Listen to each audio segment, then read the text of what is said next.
Fjala e fundit e një heroine, Kosovë, gjaku im të bëft dritë. Marje Shlaku, 1922-1926, një ndër figurat më të ndriturat të historisë son kombëtare, mishërimi i qëndresës, sakrificës dhe dignitetit shqiptar, lindi në Shkodër, në një familje katolike me tradita të forta advetare.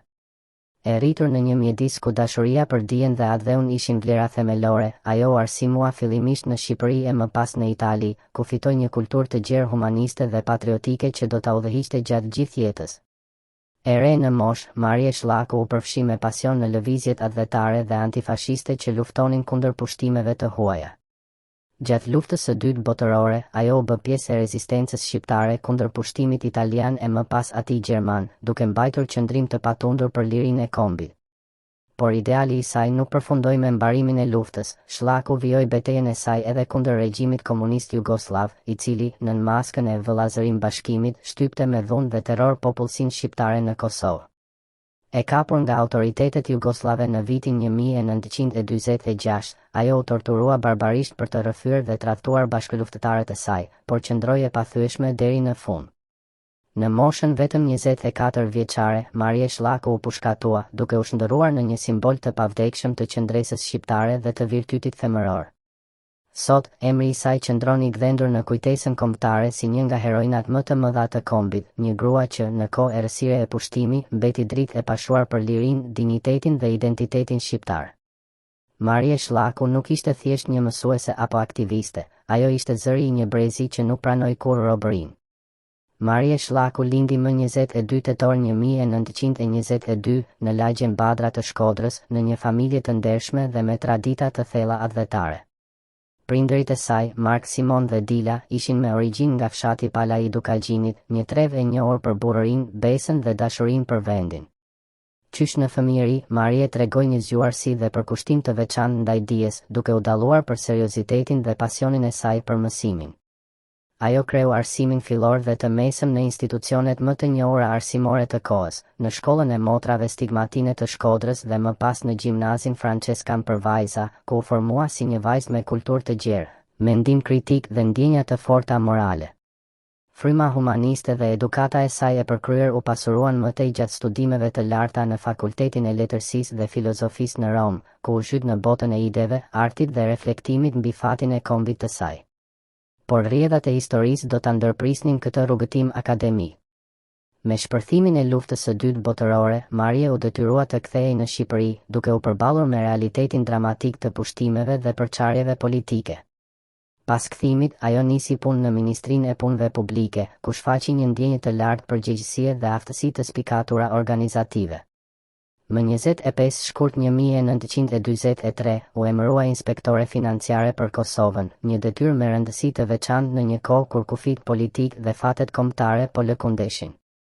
Ky emërim e vendosi në një pozitë kyçe, në kontakt të drejtpërdrejtë me realitetin e hidhur të shqiptarëve në sundimin e huaj. Pikërisht në këtë periudhë, ndërgjegjja e saj kombëtare mori formë të plotë, duke e shtyrë të përfshihej aktivisht në lëvizjet nacionaliste dhe në qëndresën kundër çdo pushteti që mohonte të drejtat e popullit shqiptar.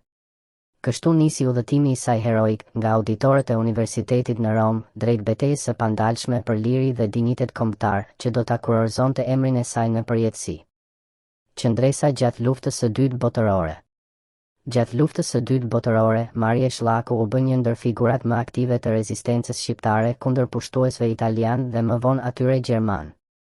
Me një guxim të jashtëzakonshëm për një vajzë të re, ajo la pas jetën e qetë dhe komoditetin që mund t'i ofronte arsimi e puna shtetërore, duke ju bashkuar radhëve të advetarëve që luftonin për çlirimin dhe pavarësinë e Shqipërisë. Në vitin 1944, ajo ju bashkua Lëvizjes Nacional Demokratike Shqiptare, NDSR, një organizatë që synonte bashkimin kombëtar të shqiptarëve dhe mbrojtjen e trojeve etnike nga coptimi jugoslav. Në kuadër të kësaj lëvizjeje, Marje bashkëpunoi me figura të njohura të qëndresës si Shaban Pollusha, Mehmet Gradica, Nduje Përleshi dhe Uk Sadiku, duke u bërë një hallk kyçe në organizimin e rezistencës dhe në mbajtjen e komunikimit ndërmjet forcave nacionaliste në terren. Ajo nuk ishte vetëm një mbështetëse, por një veprimtare e palodhur, e përfshirë në planifikimin, shpërndarjen e informacionit dhe koordinimin e aksioneve kundër pushtuesve e tradhtarëve. Në shtator të vitit 1944, Shlaku u arrestua nga forcat gjermane, të cilat e konsideronin një element të rrezikshëm për pushtetin e tyre në rajon. Megjithatë, falë ndërhyrjes së Xhafer Devës, një prej figurave më me ndikim nacionaliste të kohës, ajo u lirua pas disa javësh burgimi. Pas daljes nga burgu, Marie nuk u tërhoq, përkundrazi, ajo e forcoi më tej angazhimin e saj në rezistencë, këtë herë duke ju kundërvënë me vendosmëri regjimit komunist jugoslav, që po përpiqej të nënshtronte shqiptarët e Kosovës. Me përkushtim të jashtëzakonshëm, ajo bashkëpunoi ngushtë me udhëheqësit e lëvizjes nacionaliste në Kosovë, duke mbajtur gjallë idealin e bashkimit kombëtar dhe duke u bërë një zë i fuqishëm në mbrojtje të identitetit dhe dinjitetit shqiptar. Arrestimi dhe ekzekutimi.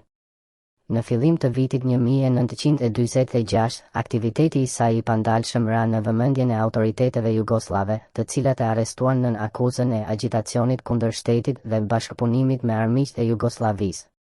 Pas arrestimit, ajo u mbajt në hetuesi për disa muaj dhe ju nënshtrua torturave njerëzore me qëllim që të dorëzojë e të denonconte bashkëluftëtarët e saj. Por Marie Shlaku nuk u thye kurrë. As dhuna, as poshtërimet nuk arritën ta detyronin të mohonte idealin për të cilin jetoi dhe për të cilin ishte gati të vdiste. Më natën e 24-25 nëntorit 1946, në qytetin e Prizrenit, ajo u pushkatua bashkë me disa prej figurave më të njohura të rezistencës shqiptare, Ad Bernard Lupi, Kol Parubi dhe Gjergj Martini. Ky ekzekutim i përgjakshëm ishte pjesë e një fushate të gjerë të regjimit jugoslav për të shuar çdo zë që kërkonte liri për shqiptarët e Kosovës dhe bashkim kombëtar. Por edhe pse trupi i saj ra, emri i Marie Shlakut u ngrit në përjetësi. Ajo mbeti një martire e lirisë, një simbol i pathyeshmërisë femërore shqiptare dhe një dritë e pashuar në kujtesën kombëtare. Sot, kujtimi i saj nderohet në të dy anët e kufirit, në Shqipëri e në Kosovë, si shembull i sakrificës supreme për atë dheun. Në vitin 2019, figura e saj u përjetësua edhe në një pull postare të Kosovës, si homazh ndaj një gruaje që u përball me perandoritë e kohës me vetëm një armë në dorë, besën shqiptare. Trashëgimia e Marie Shlakut qëndron si një monument shpirtëror i kombit shqiptar, një dëshmi e gjallë e forcës, guximit dhe përkushtimit të një gruaje që ja kushtoi jetën idealeve të lirisë dhe bashkimit kombëtar. E njohur për rolin e saj aktiv në rezistencën kundër pushtimeve italiane e gjermane dhe më pas kundër regjimit komunist jugoslav, ajo u dallua jo vetëm si një luftëtare, por edhe si një mendimtare e thellë e kauzës shqiptare. Si një nga udhëheqësit e Lëvizjes Nacional Demokratike Shqiptare në DSR, Marie Shlaku luajti një rol vendimtar në forcimin e lidhjeve ndërmjet nacionalistëve në Shqipëri dhe Kosovës, duke bashkuar rreth një ideali të vetëm, lirinë e popullit shqiptar. Për të, pavarësia nuk ishte një ëndër politike, por një detyrim moral, një amanet që çdo brez duhej ta mbante gjallë me nder dhe sakrificë. Ekzekutimi i saj në vitin 1946, në moshën vetëm 24 vjeçare, e ngriti Marie Shlakun në pjedestalin e martirëve të kombit. Ajo u pushkatua, por nuk u mund, trupi i saj u rrëzua, por ideali i saj u ngrit më lart se kurrë. Në momentet e fundit të jetës, para se plumbi t'i ndalte frymën, ajo tha fjalët që do të mbeteshin përgjithmonë në historinë shqiptare. Kosovë, gjaku im t'u bëft dritë. Këto fjalë nuk ishin vetëm një thirrje, por një profeci. Dhe ashtu ndodhi, gjaku i saj u bë dritë për një popull që nuk pranoi të zhdukej, dritë për brezat që u rritën me ëndrrën e lirisë, dritë për çdo shqiptar që e ndjen veten pjesë të një kombi të bashkuar në shpirt e në gjah. Sot, Marie Shlaku është më shumë se një emër në faqet e historisë, ajo është frymë, simbol dhe ndërgjigje kombëtare. Në Shqipëri dhe Kosovë, kujtimi i saj nderohet me respekt të thellë, si shembull i një gruaje që guxoi të sfidojë perandoritë, duke lënë pas një mesazh që sfidon kohën. Atë dheu është mbi çdo frikë. Trashëgimia e saj mbetet e pavdekshme, një amanet për çdo brez që kërkon ta ndërtojë të ardhmen mbi themelet e nderit, lirisë dhe dashurisë për Kosovën dhe Shqipërinë.